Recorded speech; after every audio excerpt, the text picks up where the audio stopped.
우리 샬롬 찬양대 찬양 감사드립니다. 우리 95세 믿음 좋은 할아버지가 계셨습니다. 그분은 입술에 항상 감사합니다 하는 말을 하시는 분이었습니다. 그래서 그 할아버지 별명이 감사 할아버지였습니다. 동네 사람들은 그 할아버지에게 감사 할아버지라고 불렀습니다. 어느 날 이 감사 할아버지가 고기를 한 근 사가지고 오시다가 그만 돌에 걸려 넘어지셨습니다. 그때 지나가던 개가 그 고기를 물고 달아나 버렸습니다.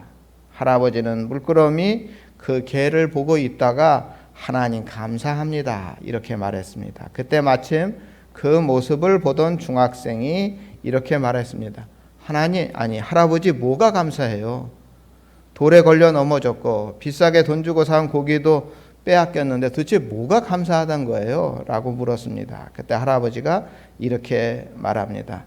학생, 나는 고기를 잃어버렸지만 내 입맛은 빼앗기지 않았어. 그래서 나는 감사해. 이렇게 대답했습니다. 그러자 그 중학생은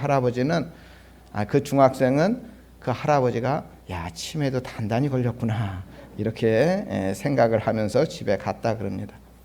하지만 이 자리에 계신 우리 전원교회 성도님들은 이 할아버지가 정말 믿음이 좋은 분이구나 이렇게 생각하실 것입니다. 참 대단한 할아버지입니다. 이 할아버지와 같이 어떤 상황에서도 감사의 조건을 찾고 감사로 하나님께 영광을 돌리는 자는 복이 있다고 성경은 증언하고 있습니다. 우리 교회도 이렇게 감사 할머니가 있습니다. 우리 김순인 권사님 올해가 90세신데 자주 감사하다고 합니다. 저도 사실 처음에는 우리 권사님이 예배 중간에 또 설교 중간에도 혼자만 하시듯이 감사하다고 할 때 제가 굉장히 당황했었습니다.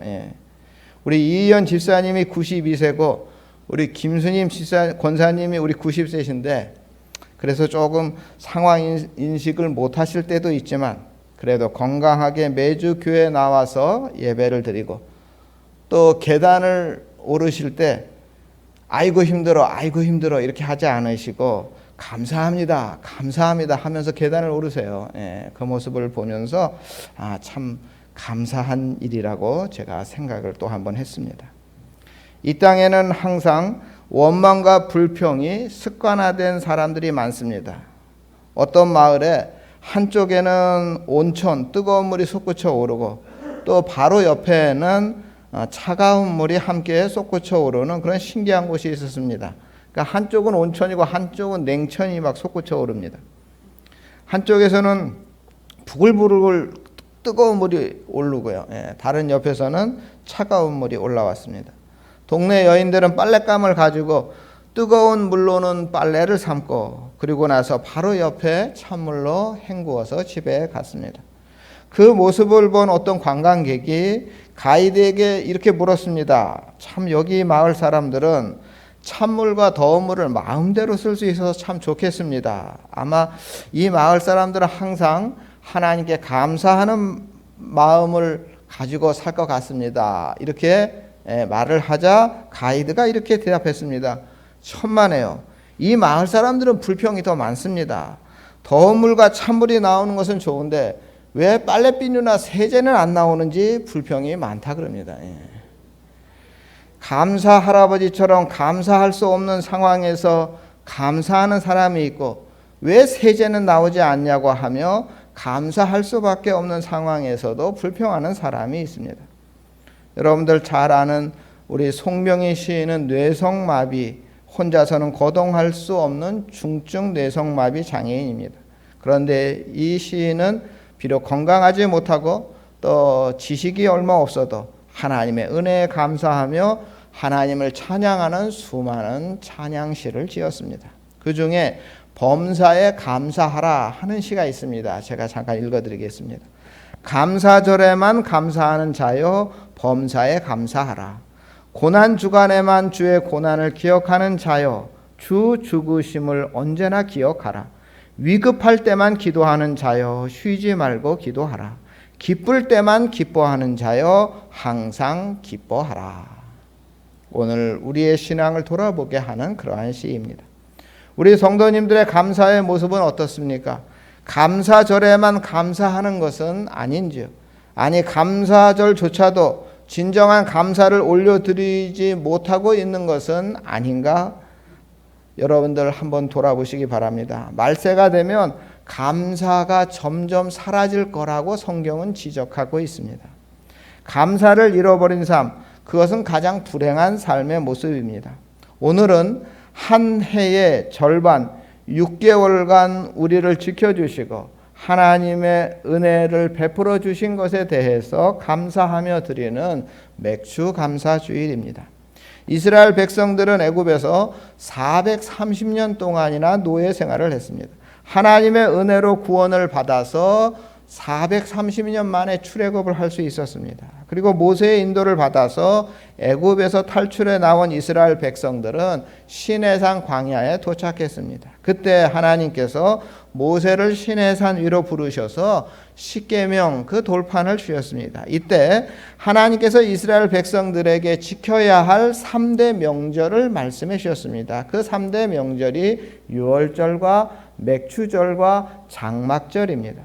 유월절은 애굽의 압제에서 해방시켜 주신 주님 그 하나님의 은혜에 감사함으로 드리는, 오늘로 우리나라로 하자면 광복절과 같은 날입니다.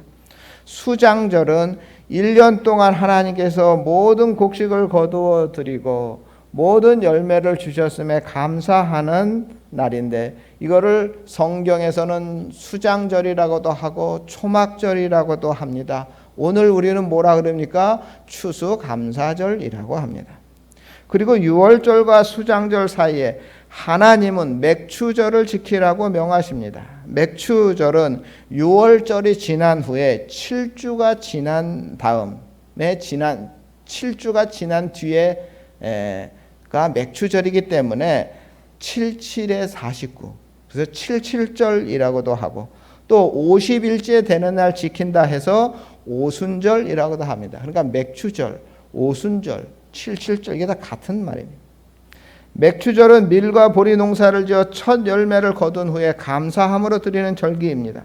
따라서 하나님께서 아직 가나안 땅에 들어가기 전 광야에서 맥추절을 지키라고 명령하신 것은 미래의 가나안에 들어가서 농사를 지으며 살아갈 텐데 풍성한 열매를 수확하게 될 것임을 미리 하나님께서 약속해 주신 것입니다. 그리고 나서 그때 맥추절을 지키라 말씀하신 것입니다. 비록 지금은 거칠고 황량한 광야의 길을 걸어가고 있지만 미래의 약속의 땅에 들어가서 젖과 꿀이 흐르는 가나안의 은총을 누릴 것이다, 이렇게 약속의 말씀을 해주시면서 그때 맥추절을 꼭 지키라고 말씀하신 것입니다. 그러므로 지금 당장은 내 손에 아무것도 없을지라도 앞으로 받을 하나님의 복을 미리 바라보면서 감사 예배를 드려야 하는 것이고, 그 의미가 맥추절의 중요한 영적인 의미로 담겨 있습니다. 그러니까 이스라엘 백성들이 실제로 맥추절을 지키게 된 것은 가나안에 정착한 후에 맥추절을 지키게 됩니다. 그러니까 40년 동안 광야의 여정이 있고요. 그리고 한 7년 정도 가나안 정복 전쟁이 있습니다. 이러한 오랜 시간을 거쳐서 약속의 땅에 정착을 합니다. 그리고 나서 첫 열매를 거두고 하나님의 명령대로 맥추절을 지킵니다. 그러므로 맥추절은 현재뿐 아니라 과거에 받은 은혜, 지난 47년, 아니 그 이전부터 하나님께서 우리 민족, 우리에게 주신 그 은혜를 잊지 않기 위해서 드리는 절기가 맥추절입니다. 애굽에서 430년 동안 노예 생활했습니다. 광야 40년 동안 고난의 세월을 잊지 말아라 하는 영적인 의미가 맥추절에 포함되어 있습니다. 비참한 노예 생활에서 구원해 주시고 힘들고 고통스러운 광야 생활을 하나님께서 우리를 인도해 주셨다는 고백이, 감사가 들어가는 그 절기가 맥추절입니다. 너희는 가나안의 풍족함에 빠져 잘 살게 되어도 과거에 받은 은혜를 잊지 말라고 하는 그 영적인 의미가 맥추절에 들어 있습니다. 우리는 종종 현재의 풍요로움에 빠져서 이미 베풀어 주신 하나님의 은혜를 망각할 때가 있습니다. 때로는 지금 누리고 있는 모든 것이 내가 열심히 했고 내가 수고했고 내가 노력해서 얻은 산물이라고 교만에 빠지기도 합니다. 하나님은 모세를 통하여 우리 인간의 이러한 교만을 아시고 미리 경고해 주셨습니다. 그 말씀이 신명기 8장 11절에서 14절인데요. 우리 화면을 보시고 우리 함께 읽어보겠습니다. 우리 함께 있습니다. 내가 오늘 내게 명령하는 여호와의 명령과 법도와 규례를 지키지 아니하고 내 하나님 여호와를 잊어버리지 않도록 삼갈지어다. 내가 먹어서 배부르고 아름다운 집을 짓고 거주하게 되며 또 내 소와 양이 번성하며 내 은금이 증식되며 내 소유가 다 풍부하게 될 때에 내 마음이 교만하여 내 하나님 여호와를 잊어버릴까 염려하노라. 우리들이 언제 하나님을 잊어버립니까? 힘들고 어려울 때는 오히려 하나님께 우리는 기도합니다. 그러나 오늘 말씀처럼 먹거리가 풍성하고 우리가 좋은 집에 살고 재물이 풍부하고 모든 것이 넘칠 때 우리가 하나님을 잃어버리기가 쉽습니다. 소유가 풍부할 때 교만함으로 하나님 앞에 범죄하기가 쉽습니다. 그러므로 선줄로 생각하는 자는 넘어질까 조심하라고 말씀하신 것입니다. 우리 신명기 8장 17절 18절 말씀도 굉장히 중요한 말씀입니다. 우리 화면을 보시고요. 우리 함께 있습니다. 그러나 내가 마음에 이르기를 내 능력과 내 손의 힘으로 내가 이 재물을 얻었다 말할 것이라. 내 하나님 여호와를 기억하라. 그가 내게 재물 얻을 능력을 주셨음이라. 이같이 하심은 내 조상들에게 맹세하신 언약을 오늘과 같이 이루려 하심이니라. 하나님께서는 맥주절을 지킬 때마다 지금 너희들이 누리고 있는 모든 것이 너희들의 능력이 아니라 하나님의 은혜임을 기억해라 하는 말씀입니다. 바로 이것이 오늘 현재 우리들이 맥주절을 지키는 매우 중요한 이유입니다. 오늘 우리가 누리고 있는 모든 것은 하나님의 은혜요 은총의 결과입니다. 이처럼 우리에게 베풀어 주신 하나님의 은혜를 망각하고 사는 것이 바로 교만이고 불신앙입니다. 그런데 구약 성서에 나타난 이스라엘 백성들의 삶을 보면 애굽의 비참한 생활에서 구원해 주신 것이 얼마나 큰 감사인지 그들은 그걸 잘 몰랐습니다.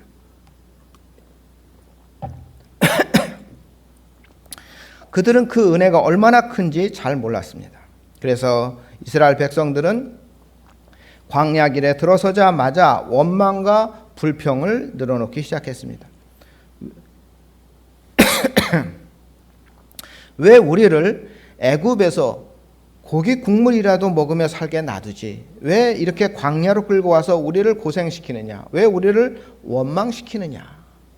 이런 원망이 하늘을 찔렀습니다. 그뿐 아니라 이스라엘 백성들은 조금만 어려움이 닥쳐도 모세에게 찾아갔습니다. 모세에게 원망과 불평을 넘어서서 하나님께 원망하고 하나님께 불평을 쏟아놓기도 했습니다. 사탄 마귀가 가장 좋아하는 사람이 누구입니까? 그 입술에 원망과 불평이 가득한 사람입니다. 전주 전원교 성도님들 모두 2020년 1월부터 6월 말까지 6개월 동안 여러분들의 삶을 한번 조용히 돌아보시기 바랍니다. 개인적으로 어떤 일들이 있으셨습니까? 가정과 자녀들 가운데 무슨 일이 있으셨습니까? 지난 6개월 동안 저 개인적으로 새벽 예배 시간에 시편 묵상을 하였습니다. 여러분 시편이 150편인데요. 보통 새벽 예배 때 보통 하루 한 장씩 하는데요. 이 긴 장은 뭐 2번 또는 3번에 나눠서 합니다. 그렇게 하다 보니까 6개월 정도 이 시편 묵상을 했고요. 지난주 엊그제 150편 마지막 150편을 묵상함으로써 시편 묵상을 마무리할 수가 있었습니다. 시편의 은혜가 시작될 때 코로나가 우리 교회까지 우리 신앙생활에까지 힘들고 불편하게 만들었습니다. 뾰족한 해결 방법은 없고 목사로서 어떻게 해야 되나 하루하루 힘들 때가 많이 있었습니다. 시편을 묵상하면서 한탄이 섞여 나올 때도 있었습니다. 하지만 시편 묵상이 계속될수록 하나님의 위로가 제게 임하는 것을 제가 깨달았습니다. 이렇게 어렵고 힘들 때일수록 하나님을 찬양해야 하겠구나 하는 깨달음이 제 마음을 편안케 했습니다. 그리고 마지막에 시편 146편에서 150편까지 이 5편의 시편은요, 할렐루야로 시작해서 할렐루야로 끝납니다. 이 5편이 다 그렇습니다. 할렐루야로 시작해서 할렐루야로 끝납니다. 거의 6개월이 넘도록 시편 할렐루야 찬양하라 하는 이 시편을 묵상했는데 마지막 146편부터는 할렐루야로 시작을 하고 할렐루야로 끝이 나는 시편입니다. 이거를 묵상하면서 이제 시편이 끝난다고 할렐루야 찬양하는 생활을 끝내지 말고 아무리 힘들고 어려워도 할렐루야로 시작해서 할렐루야로 끝나는 이 신앙의 삶은 변치 않고 계속해야 한다 하는 하나님의 강력한 명령이라는 사실을 제가 깨닫게 되었습니다. 여러분들도 잘 아시는 것 같이 할렐루야 이 말은 하나님을 찬양하라 하는 뜻입니다. 그리고 이거는 단순히 하나님을 찬양하라고 권면하는 것이 아니라 하나님을 찬양해야 한다고 명령하는 것입니다. 그래서 우리는 반드시 그 명령에 순종해야 하는 것이죠. 우리들은 살아가면서 겉에 보이는 현상만 보면은 낙심할 수밖에 없습니다. 왜 하나님은 나에게 이런 고통을 안겨주느냐 원망할 수밖에 없습니다. 그러나 한 번 더 우리가 돌이켜 생각을 해봐야 합니다. 하나님은 모든 것을 협력하여 선을 이루시는 분입니다. 비록 우리가 볼 때는 이해할 수 없고 받아들이기 어렵지만 우리가 한 번 더 돌이켜 보면 그 모든 것 속에서 역사하시는 하나님의 세밀한 손길을 우리가 느낄 수가 있습니다. 이것을 깨닫는 것이 바로 영적인 성숙입니다. 그러면 맥주 감사절을 어떻게 지켜야 할까요? 오늘 성경 말씀을 보시면 은혜대로 힘을 다하여 자원하는 예물을 드리라고 우리에게 명령하고 계십니다. 10절 말씀을 보시면 내 하나님 여호와 앞에 77절을 지키되 내 하나님 여호와께서 내게 복을 주신 대로 내 힘을 헤아려 자원하는 예물을 드리고 억지로가 아니라 힘을 다하고 자원하는 예물을 드리라고 말씀하셨습니다.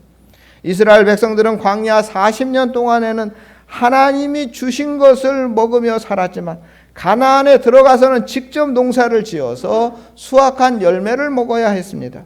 이스라엘 백성들이 씨를 뿌리고 가꾸지만 농사를 잘 되고 열매를 맺게 하시는 분은 바로 하나님이십니다. 인간이 아무리 수고하고 노력해도 하나님께서 열매를 맺게 하지 않으면 모든 것이 헛수고입니다. 따라서 하나님이 주신 복을 따라 그 힘대로 자원하는 예물을 드리라고 하는 것은 바로 이런 사실을 깨닫고 하나님께 최선을 다하여 예배하라 하는 뜻입니다. 힌두교를 믿는 인도인들 중에 성스러운 강으로 여기는 겐지스 강에 자식을 바치는 의식을 했었다고 합니다. 이거 지금은 법으로 금지했는데 불과 50년 전만 해도 자기 자식을 자기들이 믿는 신에게 바치는 그런 예식이 있었다 그럽니다. 인도가 영국 식민지 시절 영국 선교사가 겐지스 강에 나왔다가 두 아이를 데리고 겐지스 강으로 가는 한 여인을 보았습니다. 10년 넘게 선교 사역을 하던 이 선교사는 저 여인이 왜 두 아이를 저 겐지스 강으로 데려가는가 하는 그 이유를 잘 알고 있었습니다. 자기 자식을 바치는 참 바보 같은 사람들, 그 모습을 보면서 선교사는 안타까운 모습으로 참 저 바보 같은 짓을 하냐 하면서 바라보고 있었습니다. 자식을 바치려는 이 여인의 한쪽에는 건강한 아이가 있었고 다른 한쪽에는 뭔가 어색한 장애인 아이가 있었습니다. 이 장애인 아이는 잘 걷지 못했습니다. 순간적으로 영국에서 온 이 선교사는 저 여인이 자기 신에게 두 아이를 다 바치는가 이렇게 생각하며 굉장히 속상했어요. 하지만 그들의 종교의식을 아무리 선교사라도 자기 마음대로 제재할 수 없기 때문에 그대로 바라볼 수밖에 없었습니다. 얼마 후에 그 여인이 배 타고 나갔다가 돌아오는데 똑똑해 보이고 건강해 보이는 아이가 아니라 뭔가 장애가 있는 아이만 데리고 돌아오는 것을 보았습니다. 그래서 이 선교사는 너무 안타까워서 도대체 어떻게 된 거냐 하고 이 여인에게 물어봤습니다. 물어봤더니 이 여인이 이 건강한 아이는 자기 신께 바쳤다는 것입니다. 이 선교사는 화가 났고 속상했습니다. 아니, 이왕 바칠 거면 장애가 있고 병든 아이를 바치지 왜 똑똑하고 건강한 아이를 바칩니까? 하고 소리를 높여 나무랬습니다. 도대체 당신은 바보냐? 왜 자식을 바치냐? 자식을 바치는 게 맞는 거냐? 또 바친다 하더라도 왜 장애가 있는 아이를 바치지? 하면서 나무랬습니다. 그러자 이 여인이 대답하기를, 당신이 믿는 하나님은 어떻게 가르치는지 모르겠지만 우리가 믿는 신은 가장 똑똑하고 최상의 것을 바치라고 우리에게 말하고 있고 우리는 그렇게 배워왔습니다. 이렇게 말하더란 것입니다. 이 말을 듣고 선교사는 자기의 역성과 자기의 질타가 얼마나 부끄러운지를 깨닫고 집에 돌아오면서 선교사님은 과연 나는 하나님께 제일 좋은 것을 바치고 있는가 회개했다 합니다. 우리는 주님을 사랑한다고 고백합니다. 날마다 주님을 위해서 충성한다고 다짐합니다. 그런데 우리는 얼마나 최선을 다해서 하나님을 기쁘게 하고 정성을 다하고 있는지 하나님은 오늘도 자원하는 마음으로 힘을 다해 최선을 다해 하나님께 자원하는 마음으로 하기를 하나님은 기대하십니다. 오늘날 사회가 도시화되면서 맥주절의 의미가 점점 퇴색해 가고 있습니다. 제가 서울에 있을 때 어떤 청년이 제가 그러더라고요. 아니 목사님, 요즘 시골 교회나 맥주 감사절을 드리는 것이지 우리 도시교회가 맥주 감사절이 무슨 의미가 있습니까? 이렇게 질문을 하는 청년이 있었습니다. 사실 농촌에서도 보리 농사를 요즘 짓는 데가 많지 않습니다. 그렇기 때문에 도시건 농촌이건 맥주절의 의미는 퇴색해 가고 있습니다. 하지만 아무리 사회가 변해도 맥주절이 가지고 있는 영적인 의미는 결코 변할 수가 없습니다. 우리가 맥주절을 지키는 것은 우리에게 베푸신 그 은혜의 감사를 우리가 인정하는 것입니다. 그리고 항상 하나님을 기억하는 가운데 우리가 하나님 중심으로 살아가겠다는 헌신을 다짐하는 영적인 의미가 맥주절에 있습니다.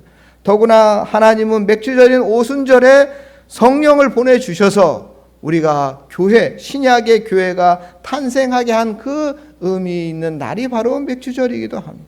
그리고 우리를 교회의 지체로 성도로 불러주었습니다. 그러므로 우리는 맥주절이 지내고 있는 이러한 영적인 의미를 깊이 생각해 보는 가운데 진정으로 하나님께 감사하며 살아가는 성도들이 되어야 하는 것입니다.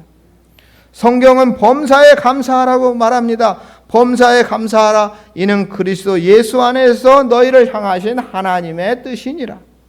범사라고 하는 말은 모든 일이란 뜻입니다. 또 어떤 상황 속에서라도 감사하라 하는 뜻입니다. 모든 일 가운데, 모든 상황 가운데 감사하라는 것입니다. 처해진 환경이나 상황과 관계없이 감사하라는 말입니다. 우리의 삶에 우연은 없습니다. 우리의 삶은 하나님 계획 가운데 있습니다. 현재 어려움을 겪고 있는 분들이 이 자리에 계십니까? 사업으로 인해 어려움을 겪고 계십니까? 그래도 감사하십시오. 범사에 감사해야 합니다. 인간관계로 어려움을 겪고 계십니까? 그래도 감사해야 합니다. 자녀 때문에 부부관계로 물질 문제로 어려움에 겪고 계십니까? 그래도 감사해야 합니다. 범사에 감사해야 하는 것입니다. 세상에서 아무런 고통과 괴로움 없이 사는 사람은 이 지구상에 한 사람도 없습니다. 그럼에도 불구하고 모든 것을 협력하여 선을 이루어 가시는 하나님을 신뢰하는 믿음만 있으면 감사할 수 있습니다. 믿음이 있으면 환경을 초월하여 감사할 수 있습니다. 믿음이 좋은 사람이 감사하며 살아갑니다. 감사는 환경의 문제가 아니라 믿음의 문제라고 생각이 됩니다. 나에게 감사할 수 있는 환경을 열어주십시오라고 기도하기 전에 나에게 감사할 수 있는 믿음을 주십시오라고 먼저 기도해야 하겠습니다. 사탄은 오늘도 우리에게 속삭입니다. 항상 낙심하라. 쉬지 말고 원망하라. 범사에 불평하라. 이것은 사탄의 뜻입니다. 불평과 불만으로 가득 차면 사탄의 지배를 받는 사람이 됩니다. 불평과 원망의 배후에는 사탄이 견고한 진을 치고 있습니다. 맥주 감사 주일을 맞이하여 이제는 불평과 원망을 끊어버리고 항상 기뻐하라, 쉬지 말고 기도하라, 범사에 감사하라. 이것이 그리스도 예수 안에서 너희를 향하신 하나님의 뜻이니라. 항상 베풀어 주신 은혜를 감사하며 최선을 다해 감사 예배와 정성을 다해 예물을 드리고 복된 하나님의 그 은혜를 마음껏 누리시는 우리 전원교회 성도님들 다 되시기를 주님의 이름으로 축원합니다. 긍휼과 은혜가 충만하신 하나님, 올해 상반기를 지켜주시고 보호해 주신 것 감사를 드립니다. 지난 6개월 전 세계적으로 무척 힘든 시기였습니다. 그러나 지금 현재 우리의 환경과 조건만 보지 않게 하여 주시옵소서. 그럼에도 불구하고 진심으로 온 몸과 마음을 다하여 범사에 감사하는 우리 전주 전흥교회 성도님들이 다 되게 하여 주시옵소서. 예수님의 이름으로 기도드립니다. 아멘.